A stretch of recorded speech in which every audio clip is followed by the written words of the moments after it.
it was always my pet peeve when I would be really excited about something and, it was like, this is what I want it to look like, this is what I want it to be. And then they would just shoot it down. And I'd be like, well, like, why can't I do it? Like, I've seen people do even crazier things than this. What makes my idea so bad? And I think through that, it just made me know that I have to be unapologetic and I have to just trust myself.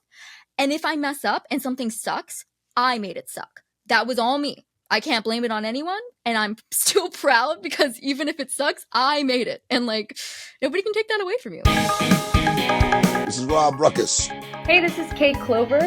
Hey guys, it's Nick Collins here from The Effect and Better Strangers. Hi, my name is Madeline Rose. Hey, it's Ben McKelvey. It's Tim Howard here from Mike and the Mechanics. Hello, I'm Amanda Lehman. I'm Billy Harvey. What's going on, everybody? I'm Casey Sampson from the band Twist Stop. Hey, it's Tony from Fastball. Hello, everybody. My name is Isaiah Mitchell. Hey, guys, it's Matt here from the White Lakes. You're listening to Almost Famous Magazine.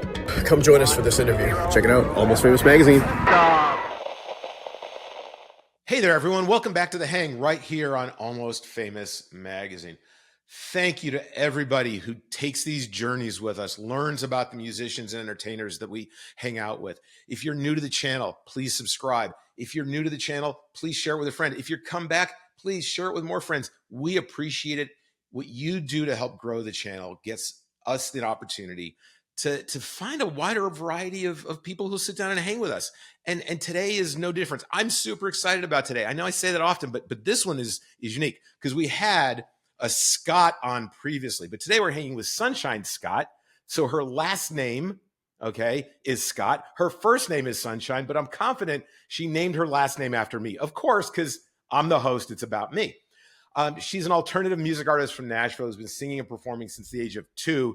She's got quite the story to tell. And she's built a huge social media following, was on American Idol auditions as the American Idol Fairy in 2023. I can't wait to talk about that. I watched that today. And has coined her own genre of music as fairy rock. She recently dropped her first full-length album, and I'm thrilled to be hanging with her. Sunshine, welcome to The Hang. Hi. Thank you for having me. I'm excited. I'm excited to meet you. And of course, you obviously chose my name as your last name. Oh, yeah, it was written in the stars, of course. obviously, if we connected and we're doing this together, it was meant to be. So I could marry you and just be Scott.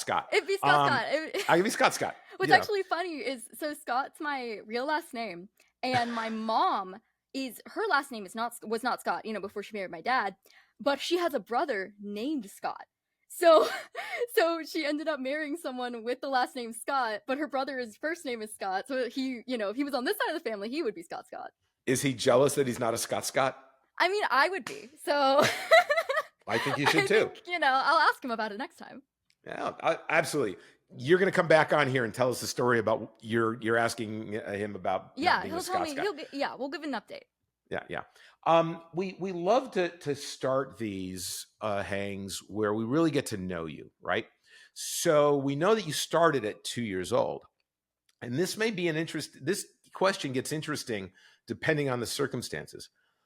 But what came first? Did you find music, or did music find you? And then tell me the journey. Okay. So I think that music found me because I don't really even remember a time when, I discovered music. I was so young when I learned to perform, and I grew up watching like Shirley Temple and live action musicals and like just on VHSs that my parents had. And my family is all musicians as well. So my dad would always be playing guitar when I would fall asleep, and my mom would be singing, and I just grew up surrounded by the love of music, and it's as easy as breathing for me. It's like I really don't know how to stop. Sometimes I wish I could. There's certain moments where I'm like, okay, I need a break, and then I'm like, why don't I write a song? I'm like, no, I'm like, I needed a break from that. But yeah, it's been many years of just I think the things that I mostly discover in music are different facets. Like when I was 8 years old, I discovered musical theater, and I was like, oh my gosh. So all these VHSs that I was watching of Peter Pan and like on Broadway and all this stuff, I can audition for and I can like actually do. And when I was 8 years old, I played Annie in my first ever musical, and somehow got the role of Annie. And from that moment, I was like, this is the feeling I'm going to be chasing my whole life. And here I am, still doing it. I'll do it till I'm 100. It's who I am. So has it been a hard knock life so far? My childhood was great. It's been a hard knock life as an adult. Being an adult's hard.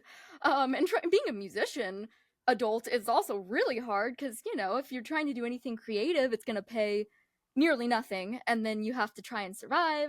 And that's kind of where a lot of my DIY approach has been born from, has been like, my mom has always been like that. She's always been kind of like DIY in everything she's done. And so I learned from a very young age to sew my own clothes. I learned to make curtains to help her decorate the house. I learned how to make stuffed animals. I learned how to just do things with my hands. And I can make now pretty much any costume that I want to make from scraps. Like somebody can be like, here's these scraps I was going to donate to Goodwill. And I'm like, I will make that into a costume.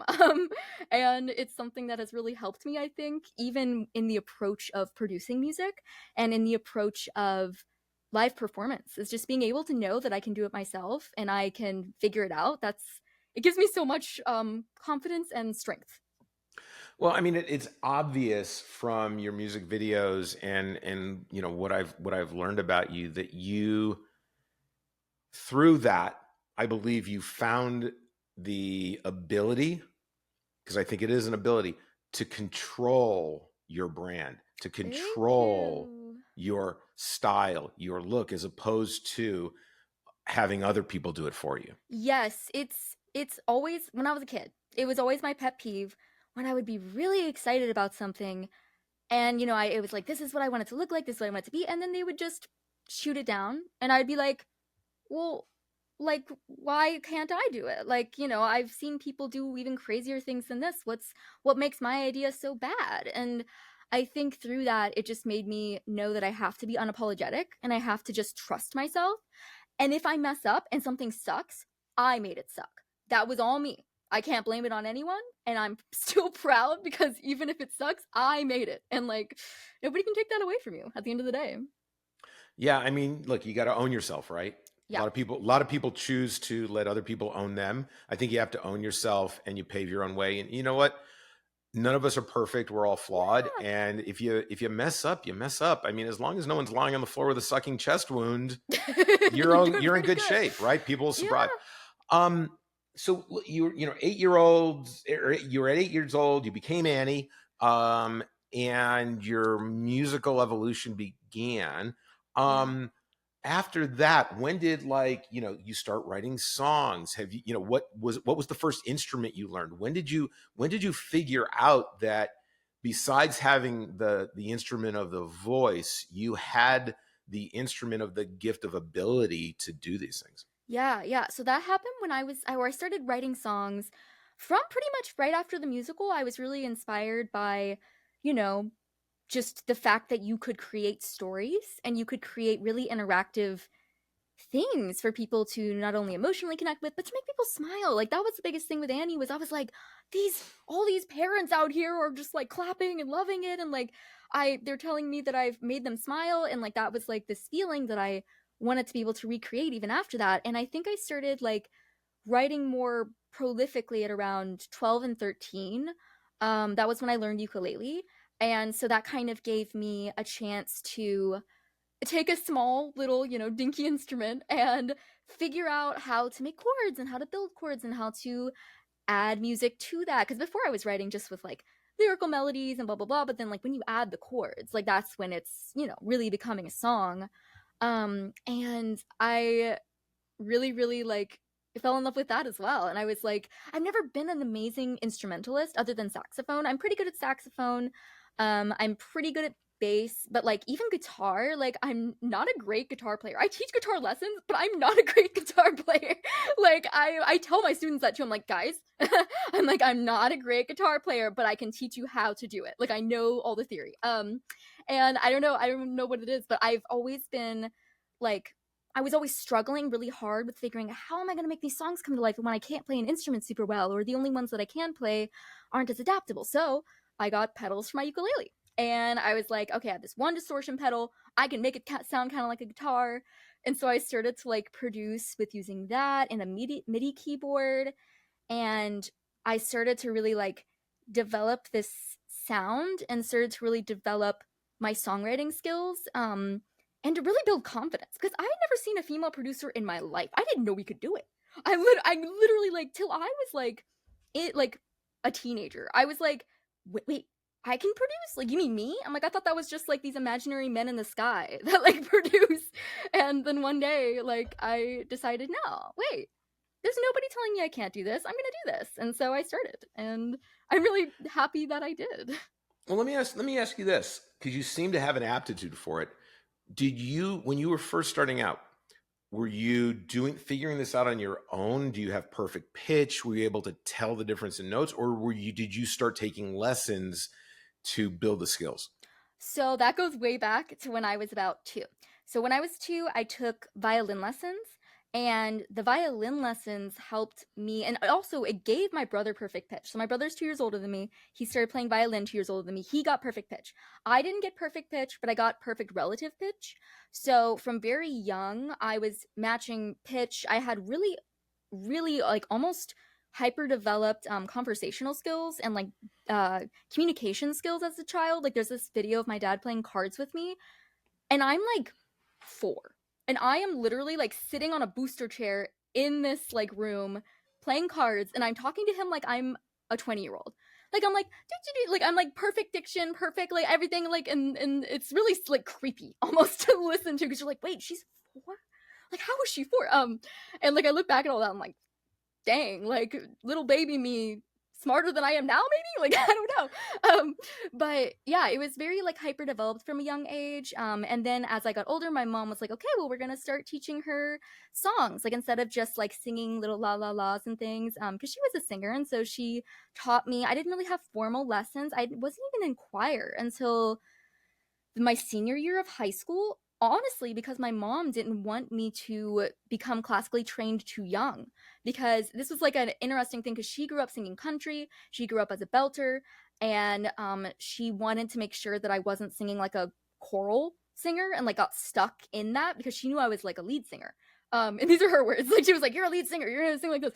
And then whenever I got to college, I actually started to train in opera, because I wanted to fill in those gaps to where like I was like, all right, well, I'm a very developed belter, I'm a very developed like, you know, pop singer, rock singer, country singer. I could do all of those. Now I want to focus on the things that terrify me and that are really, really hard. Not that all those others aren't really, really hard. But yeah, so I started to do that in college. I sounded terrible.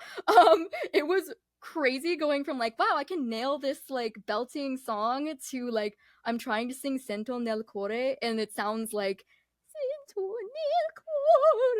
like it was like just bad. But now I'm good at it. But it took 4 years of busting my butt, like really to get there.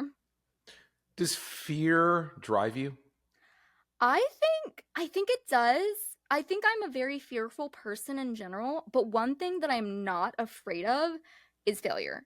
Because I have failed so many times in my life, and I'm so incredibly thankful for that. I tell people all the time, like I'm like, if you want to be an artist, you cannot be afraid to fall flat on your face over and over and over and over again and own it.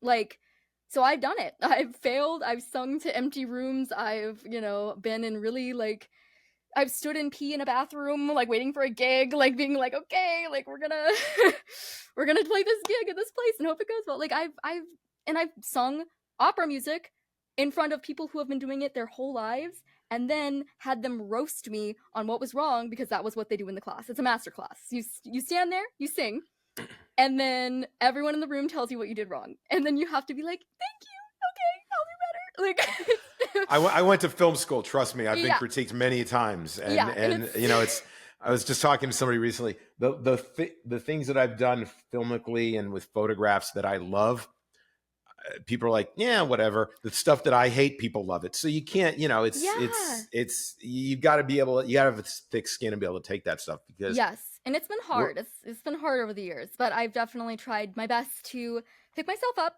when I've been in situations where I'm like, oh, I feel so bad. I'm like, okay, stop it. We're going to do better next time. It just drives me. It drives me to do better. So you mentioned a whole bunch of genres that you were singing that you kind of mastered to a certain extent, and you're like, hey, I'm going to do this really scary opera thing. From all those different genres, how did fairy rock evolve? Like, I want to know, where did that come from, and for people who are joining us and learning about you now, what does it mean? For me, okay, I'll start where it like came from. So I sang a lot of Heart and Blondie, and my favorite song to cover was Barracuda. I sung it for years in all my like live shows and like different talent things. And so I always had this like love of like belty rock music, like female led. Like I thought there was something so powerful and amazing in that, and I was like, I want to do that. And then I was like, but I don't like to wear black. I was like, I don't like to wear black and leather. I was like, why, how am I going to do this? And so I wanted to let my like whimsical, hyper feminine like self loose. And fairy rock was born. I was like, I want to be sassy. I want to be silly and not take myself too seriously. I want to be awesome, and I want to be covered in glitter. And that's what I want. And so I was like, well, I'm just going to dress up like 12-year-old me would have been like, oh, Barbie Fairytopia. That's what I want to look like one day. And so I said, I'm an adult now. I can look like that. So I started making fairy wings. So let me ask you this. And for those who haven't seen it, you can go to Sunshine's YouTube channel and find the video. How did you get everybody to buy in for your American Idol audition? Because Lionel Richie's there wearing his, wearing whatever you gave him there, his fairy ears or whatever. They were supposed to be wings, but he put them on his head. I mean, how did all that come together? And like, how was that received during the audition? Because it looked, for some of them, they got it. Yeah. And some people in the audition didn't get the assignment. So, and I'm not going to name names. Tell a story. So basically, I was posting a lot on TikTok, just singing and like trying to show people that I'm an actor and a singer, and like I want to be booked for things, and that I make my own costumes. Just basically showing what I do as a DIY artist. And a producer from American Idol reached out to me. I was like, hey, do you want to audition for American Idol? We could use a fairy. And I was like, oh, sure. So I did the auditions. I went through all like the preliminary rounds, and then finally they were like, in my last audition, they were like, do you think you could make Katy Perry like a pair of wings, or like all the judges? And I was like, yeah, sure. I'll do whatever you want, American Idol. Like whatever you want. I'm there. And so they were like, okay, well, yeah, you're gonna be on it, and you're gonna have your audition, and we want you to come in your like fairy outfit that like really like, shows off the costumes you make and all that stuff. And I was like, okay, yeah. So I made a custom outfit for the show. So the outfit that I'm wearing, I custom dyed that corset. I custom bedazzled it. The skirt I made from scratch. I made the wings. I didn't make the boots. I'm not a cobbler, but I did like tie a ribbon around them. So basically anything that could be made that I like don't need to be a cobbler for, I did. But yeah, so I got there, and it was all the producers were so nice. Everyone was so wonderful. They super supportive and like super fun. Like I love getting to meet all of the different like contestants. That was like a super nice thing for me, just to meet other people from across the country and get to follow their journeys. But yeah, so they flew me out to New Orleans because their Nashville auditions were full. So they were like, we're gonna bring you to New Orleans. And I was like, okay. So I came and I did my audition, and I sang Barracuda because that's my go-to. But they only had like an acoustic guitar, so it's kind of hard to like make Barracuda sound as cool as it does with an acoustic guitar. But regardless, I sang it super well.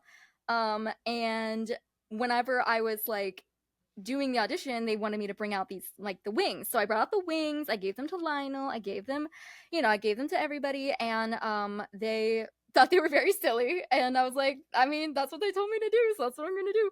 And I just like we like went around a little circle and like flew around. I was like, And that was just like some silly filler stuff. But I like finished everything, and then basically the nicest one was Lionel. He like, I guess he's the only one that like gets camp. But the other ones, I mean, I thought Katie would. I thought Katie would like get camp, but like I think maybe it was like just too different to what like they're used to seeing on the show. I was too much of an artist is basically like what they told me. They were like, because it's like, you know, they choose a lot of underdeveloped people so that they can develop them, but I already had like my thing figured out. Like I was like, I'm gonna do this.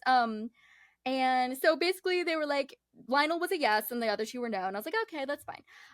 I was very sad because I was like, I put my heart into that, and like I gave them the wings, and I was like, I hope they didn't just like throw them away like that. I don't think Lionel would. I think he was like, he like actually seemed to get it. I would. The problem is I didn't see Katy Perry wearing them when she went into space, and yeah, perhaps she was like, "Huh, wings? I can fly. Let me think about going to outer space." And she's like, "Those aren't going to get me. Maybe I should think about how to get there elsewhere." So I inspired her. Yeah, I think you you must have been Katy Perry's inspiration to go to outer space. I was her fairy godmother in that. I think you should own that shit. Honestly, okay. Yes, you own from here on out. That is. You are the person who gave Katy Perry the inspiration to go to space. She just had to find the right vehicle. Exactly. My craftsmanship on those wings were too good. It was too good. Yeah. What did you take away from that experience that you were able to bring back? And granted, you are overdeveloped than your average American Idol audition. And look, I used to sell that television show and audition, so I know it pretty well. Yeah. You are definitely more evolved in your owning your brand, owning who you are than most of the people who cross the transom there, right? Yeah. But did you take away something from that experience that you were able to bring back to help continue to build on your career? Yes, entirely. I've always known this, but this solidified it for me. It was two things. One, I was made for showbiz. Like I was made, like when those cameras were on, I was like, and this is exactly where I want to be for my entire life. This is what feels right. It's natural. I'm not even nervous. I'm just me. And that's the most liberating feeling in the world, is just being me and being accepted for that. But number two, or that's three, but number two is that not everybody is going to love my stuff, and that's okay. And I already knew both those things, but like, for me, it made it so that I want to make sure that I'm a voice for those people who don't fit in, for those people who are larger than life, and people can't handle that sometimes. And like, I'm a nice person, and like most of these people that I know who are larger than life are nice people. They're good people, and yet people treat them differently simply because they dress a certain way or simply because they look a certain way. And I'm like, that is not what I stand for. Like, I want people to know that they have a safe space with me to be whoever they are. And as long as they're being kind and they're not hurting anybody, go off. Wear butterflies in your hair. Be fun. Like, make silly music that makes you happy and that can give people, you know, something to dance to, something to believe in, something to love. Like, it's, I don't know. I think that's something that I really want to inspire people to do. Well, and look, if for whatever reason fairy rock doesn't work out, your attitude and perspective is perfect for punk. Thank you. I do. Yeah, I love punk, and I actually have two punk songs or pop punk songs on my record. I have one called "Dumb Blonde" that's actually coming out this Friday, as the last single before the album's out, and I have "Her Black Guitar," which is it's like pop punk too. But yeah, I love punk. I show up in all pastel to these like punk events in town, and it's really funny because I'm like, I'm sticking out like a sore thumb, but I love it here. But that's the beauty of punk. It doesn't matter. You are accepted. Yes, and I think that yeah, I mean, it makes the genre different. I mean that, you know, we've done a lot with punk rock bowling in the last couple of years. Yes, I love punk rock bowling. You know, maybe you'll be on a stage there one day. I would love but we, you know, when you think about the punk ethos, you very much fit the DIY ethos, that's for sure. Thank you. But at the same time, it's a genre that is accepting of anybody who shows up. And there are many genres out there that if you don't fit in, you're not in. Yeah. And I think that's so stupid. Like, when I was a kid, I was bullied constantly. And specifically, they would be like, you're not allowed in to our little club. Like there were these girls that would sit on a rock at recess, and they had this rock club, and they were like, "You're not on the list. You can't come into our club." And I was like, "Why? I haven't done anything, have I?" And they're like, "No, you're just not on the list." And I'd be like, "You have every girl in class on this rock, and I'm not allowed." And I think that just stuck with me as an adult, where I'm like, no, everyone's allowed on my rock. Come on. Like, I'm never gonna just exclude somebody just because they're not like cool enough or whatever. Like, no, come on. I know it doesn't make any sense, but people do it all the time. Yeah. I'm kind of curious, and I don't think Katy Perry is on this list, but who are artists who have had the greatest inspirational impact on your creativity for you to incorporate things that you love about them into fairy rock? Ooh, I would say there's several artists for sure. I'm very inspired by Saint Vincent. For me, in her music, she's unapologetic. Like, she's very in your face about a lot of things, and I love that. She's very tongue in cheek. She can be aggressive, but she also can be soft. I think she is a great example of somebody like not caring what other people think, just doing what she knows is her. I absolutely adore that for her, and like I followed her for a really long time. I discovered her in like college. One of my friends played me a song off of her Mass Seduction album. I'm pretty sure it was either Los Angeles or Mass Seduction, but I remember hearing it and being like, "What is this?" Like, I was like, "What is this?" Like, my brain is on fire. Like, and I absolutely love her. I think that she's a huge one. I think aesthetically, there's a lot. Aesthetically, like growing up, it was like definitely like Taylor Swift and like the big pop stars, even like Kesha, and like just like the really 2000s pop girlies, party pop. I always thought that was so cool, but I like was like, "Oh, it's too bad for me. I'm a good girl. I can't listen to that." Or like Lady Gaga, like I would listen to Poker Face and I would dance in my room and I'd be like, "Nobody can see me. Nobody can see this." But I was like, "This is who I want to be one day." And I think that they're like really big influences for sure. And especially with just Lady Gaga, with the fact that she goes for it. She gives everything she has, and she does it. And I'm like, yes, that's the kind of drive that I feel like I'm capable of and like I have in my soul.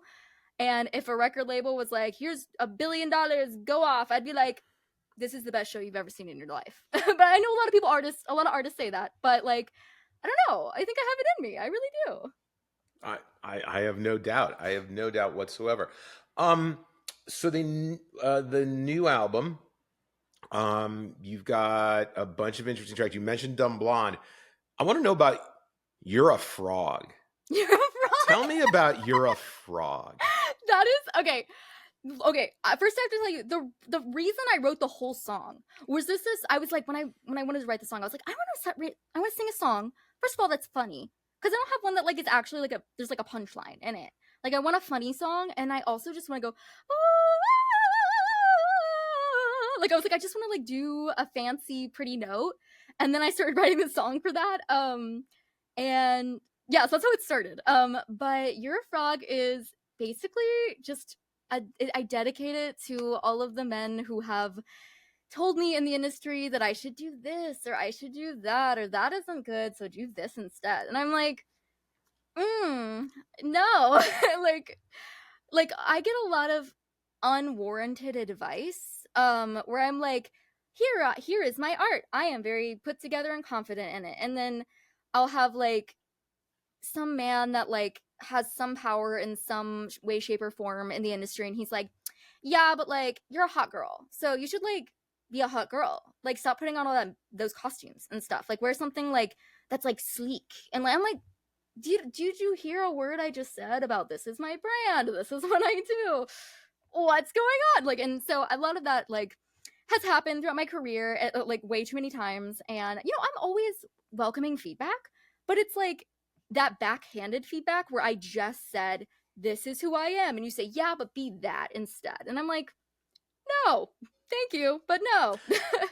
Yeah, I know that's some bullshit, right? No, because I hit on that one because I mean, in the pantheon of songs in the world, The only other frog song that comes to mind that I can think of is Peter Gabriel's "Kiss That Frog." So there are not a lot of frog songs out there. Yeah, that's true.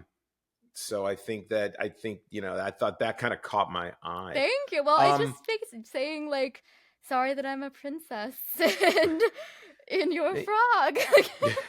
That's it. You've had a lot of music. You've got the new album out, and people should go out and buy it. Yes.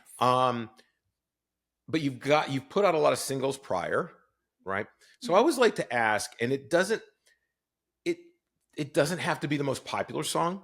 It doesn't have to be the one that you were like, this is going to be the song. Yeah. The question is this: if someone's watching us right now and they're digging this conversation, like I gotta dig into her collection, where's the first song that someone should start to give them the greatest essence of who you are and what you do, so they get the best appetizer, so they go in for the full meal? Oh, you hit it by saying appetizer. It's called Eat With Your Eyes. Why? That one tells you what you gotta know as an overview, and then everything else is icing. Yeah. Yep. So that's where we start. I would think so. Yeah, it's a very it very much goes with I love showmanship. I love a show. I'm also sassy. I'm also really love fun sounds and horns and putting elements of jazzy things in my music while also keeping it pop and harder hitting. And so I think that song just sort of balances all of that. When I wrote that song, I was like, this is my favorite song ever. Yeah. So that song is your well-balanced meal of Sunshine Scott. Okay. I would say All at least for this album. Fair. That's fair.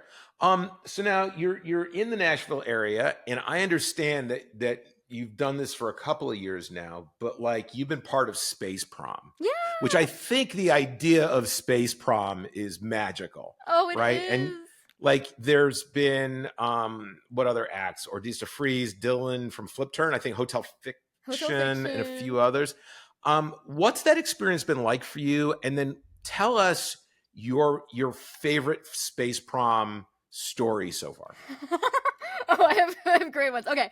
I love Space Prom so much. What was the first question?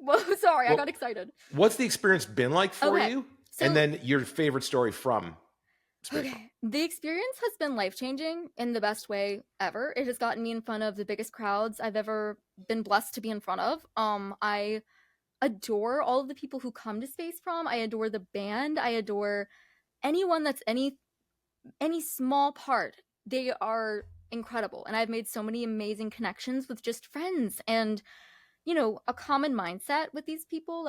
They're all incredible, and I think one of the biggest things for me has been gaining a sense of self-confidence that I thought I had, but apparently I didn't. I watched Space Prom the very first year in Lucky Bamboo China Bistro, the very the little restaurant that they held it in 8 years ago. Yeah, 8 years ago.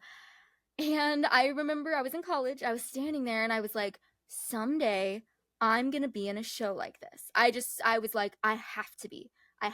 And then 6 years later, there I was, part of the show. And I got to be a special guest first. And immediately from being a special guest, I was like, I lived my dream. That's it. I lived it. I was so depressed afterwards because I was like, I did it. Now it's over. And then the next year, and then halfway through that year, Freeze called me up and he was like, hey, do you want to be in the band? And I was like, did you just ask me my life's goal right there? Yes. And so I joined the band as background vocals, saxophone, singing lead. I even played guitar on one song, even though I'm not a great guitar player. And it has been so transformative and just taught me that wow, people do value my art. I work really, really hard and somebody has seen that. And now I get to be a part of this incredible event. And I would say that my favorite memory would be last year. I got to cut my bandmate's hair off on stage. So the keys guy, Adam, he was playing the keys and he before I think it was before the halftime of intermission. Before intermission, he was like, hey Sunshine, will you cut my hair off tonight? And I was like, yeah. And he was like, okay, cool. I need to find scissors. And I was like, okay. And so he was like, you're good at cutting hair. You can do it. I was like, all right. And so during wartime, we were all like, the rest of the band was like all up performing, and then I go to the back and I get my scissors, and Adam is about to have like this verse, and he actually had me cut it off early on accident. He was supposed to do it when he was singing, but he like thought we were coming in a verse early or something like that. But anyway, I have a video of me just cutting his hair off into a bob. His hair was like down to like his like hips, and it was in a bob afterwards, a crooked bob that he kept for months afterwards. But yeah, that was my favorite. That was the best thing ever. I will never forget that. That's awesome. I can't wait to see what Space Prom 2026 holds for you. It's gonna be great. I can only imagine. So those of you in the Nashville area, you're gonna have to get out to Space Prom next year. So the album's dropped. We have about 5 months or so left in the year. What else is happening for you in 2025? 2025, I am going to enjoy the fact that I worked hard to put out my first album ever. I don't ever let myself enjoy things, and I've decided that, wait, I've worked pretty much my whole life in order to figure out how to make an album that works and put it out, and I'm going to enjoy that. So I'm going to play some shows. I'm going to have fun promoting it with, I'm not gonna put so much pressure on like these visuals have to look like this and blah blah blah have to look like that, and like, no, like, it's out, and like I can enjoy that and play around with it and have fun and be creative with the content that's there, and just be silly, because life is way too short not to be silly when you can. True. So can we circle back after to see if you kept your promise to yourself? Yes. Oh my gosh. Okay. Because you've promised yourself to do that. But I know artists who say that a lot, and they're like, "Oh my God, I didn't listen to myself." So I'm gonna hold you to that one. I'm gonna hold you. I'm gonna accidentally write another album, which I already have started accidentally writing another album. And I mean, look, happy accident, right? Yeah. All right. Wow, we've covered a lot. Is there anything we haven't covered yet? I mean, we've kind of hit a bunch of different points. Are we missing anything? I guess I could tell you about like the concept of the album, because it is a concept album. Sure, yeah. So basically, Stellar Sunshine is my character's journey through different mirrors that are portals to other universes. And in every different universe, there's a different challenge, a different topic, a different aesthetic entirely going on. And I wanted this album to really be an overview of what's to come, because I have about 8 concept albums that I have written that I've just not been able to produce because I'm one person so far. I've been going one album at a time. But this is just a good sampler of everything that there is to offer, and I have lots more stories to tell, and there's a lot of little things from this album that are going to keep appearing through my entire career. There's some constants that will always be there, like the mirror portals. That's a concept I came up with at least, it was like 8 years ago, I think. I was like just inspired by all the media that has fantasy with the idea of an alternate universe and like traveling through and going on journeys, and it's always stuck, and so that's always going to be a part of my story. Do you enjoy like sci-fi fantasy genres? Was I watching Star Trek Next Generation 5 minutes ago before I got on here? The answer is yes. I was sewing wings together and I was watching Star Trek. And that's that's how I spend my free time. No, nothing wrong with that. I'm a big Star Trek fan too. I Strange New Worlds comes back soon. So, I know. Yeah. More Star Trek to come for sure. Star Trek forever. Yeah. So one of the things that we enjoy doing, because we, like you, believe we should put good things out in the world. Yeah. And we know that this has an impact. I'm personally not much of a bucket lister. I'm like a make my mind up and go do it kind of person, right? So along those lines, though, we like to get an idea about a dream collaboration. If you had the chance to get into a studio for one day with one other artist, you could make music, you could teach each other how to make better fairy wings, whatever, okay? Create some sort of art together. Who would that person be and why them? I would say it would have to be Chappell Roan, just because we have so many insane, uncanny, like, overlaps. Like, there's parts of her like media that like one time we both released a dirt bike video like something as similar as like a dirt bike. Like we were both riding dirt bikes in our music videos, wearing like she was wearing hot pink, I was wearing all yellow, and we released it the same. Like I think actually I released it a year before her, and then she released it, and then like there's like a bunch of like crazy similarities that like I've noticed through the years, and I'm like, this is the coolest. Like seeing an artist that's on the same wavelength as you, it to such like a close degree throughout our careers is so insane, and I'm so incredibly happy that she's gotten her flowers for all of her work, because like we need camp, we need sparkles, we need fun, we need this kind of whimsical atmosphere around music. And I feel like with all the crazy similarities, we would make something awesome. Like I think we would just be in each other's heads. And yeah, like she did this like fancy butterfly look, and I had been working on a butterfly costume for like 6 months that was like the same kind of thing. I had done like an all gold moth look, and she had done an all hot pink butterfly, and like the intricacies of like the way we do our makeup, and like the way that like we write songs, and like a lot of the experiences she sings about. And I don't know, like it's in the same vibes. Like we've always had the same vibes, and I followed her before she like got really famous, and like it was on her uptick. I think she had been, starting to get some recognition, and it was like right before she went on the Tiny Desk concert, and I had been following her stuff, and I'd been like, wow, like just even from then I was like, this is so cool that like I'm seeing an artist that is so similar to me in so many different ways. And she was always the artist that I would get compared to. My boss at work would constantly be like, hey Sunshine, is that you, when I would play her music at work, and I would be like, Gary, no, that's not me. That's Chaperone. And he'd be like, Sunshine, I thought that was you. Like every single time. But yeah, anyway, that's a very long-winded way to say Chaperone. I think we are kindred spirits, and that just could be me being crazy. But I don't know. I think we would make something awesome. Well, first of all, Gary, what do you think of this story? Hopefully Gary's I'll watching. send this to Gary. I'll be like, please, Gary.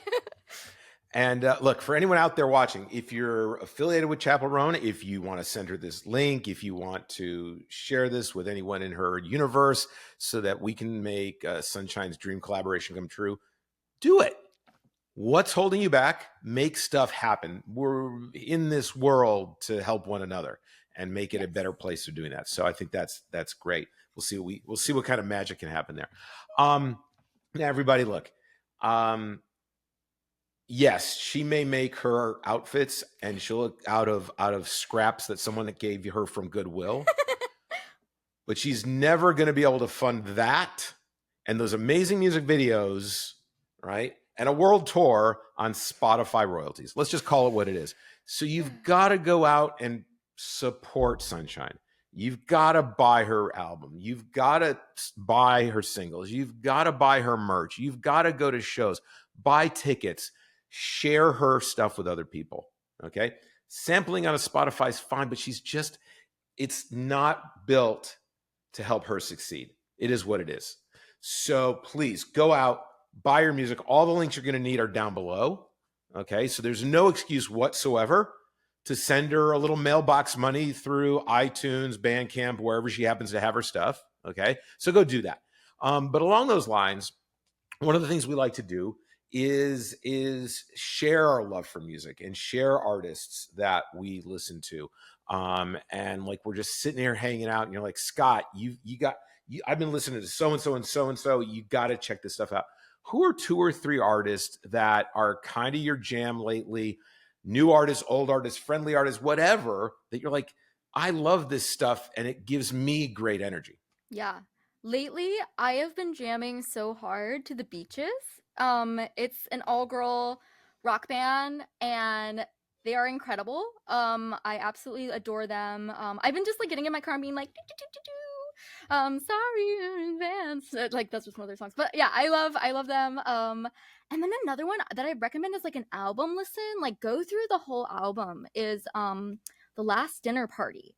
They are also an all-female led band, and they have this like renaissance-y, like dramatic, almost like theatrical musical theater underlining to them, but their songs are so incredibly, I don't know, they're so incredibly informative of the female experience that like they sing about things I've never even thought about voicing. And I just think that's so incredibly beautiful. And like, it's, they have a song called The Feminine Urge. And like, that's that, if you listen to that as like the first one, that tells you a lot. But yeah, all of their music as a full album, they have this prelude that's all like orchestral. I used to arrange music in college, and so like that like made me super excited to be like, oh, I could figure out how to write this out if I wanted to. But yeah, I really love The Last Dinner Party. I really love The Beaches. And again, if you've never listened to St. Vincent, please listen to St. Vincent. She's a queen. I don't know what else to say. She's awesome. Well, you don't know this. I'm based in Dallas, and I photographed her before when she was opening a show. So sorry, I just screamed into the mic. So yeah, no, she's incredible. I'm going to give you one though, because I want to share. Yes, you make me think about her. Do you know Kate of Kate Clover? No. Okay, because you've got a few kind of poppy punk songs. I'm writing it down. You should check out Kate Clover. Kate Clover. Is that C with like CLOVER? Yep. K with a K, ATE, Clover. I wrote it down. I'm getting a vibe here because, first of all, girl power, female empowerment, and having your voice. And she is also very much in control of her brand and her image. Love that. Yeah. She's got an incredible album out. I think she got 2 albums out. I think, yeah, 2 albums out. I can't remember now. It's been a long day, but she's delightful, and I think you'd probably really enjoy it. Good. I think you should check her out. She might be coming to Nashville on her upcoming tour. So definitely check her out. I love sharing. Like, this is great because I get people I can enjoy, and we give out people, artists that other people can enjoy. Yeah. Sunshine, this has been incredible. This has been really fabulous. I love your energy, and everybody, you've got to go out and support her. If you're in the Nashville area, go see her perform. Buy her stuff. There will normally be fire at my shows. Actual fire, controlled, but fire. So you all right, just don't go igniting any clubs. I don't want to see you on the news. We have fire safeties. Don't worry about it. All right, we're professionals. Yeah. But go out, check Sunshine out. And thank you for joining us, Sunshine. This has been a pleasure. Everybody, thanks for sticking with us. Thanks for hanging with us, coming back again. Share these with your friends. When you love something, such as an art, whether it be music, whether it be photography, film, whatever, and you share it with other people, you help them grow, you help them learn. And that's what we're all about. We've learned so much about Sunshine today and so many of the artists that appear here on The Hang. So again, Sunshine, thanks for making time for today. And I wish you all the success. And I will be circling back with you to see if you kept your promise to yourself. Yay. Thank you so much for having me. This has been so much fun. I love it. Awesome. Everybody, till next time, keep hanging. We'll see you soon. Thanks so much. Bye-bye. Bye.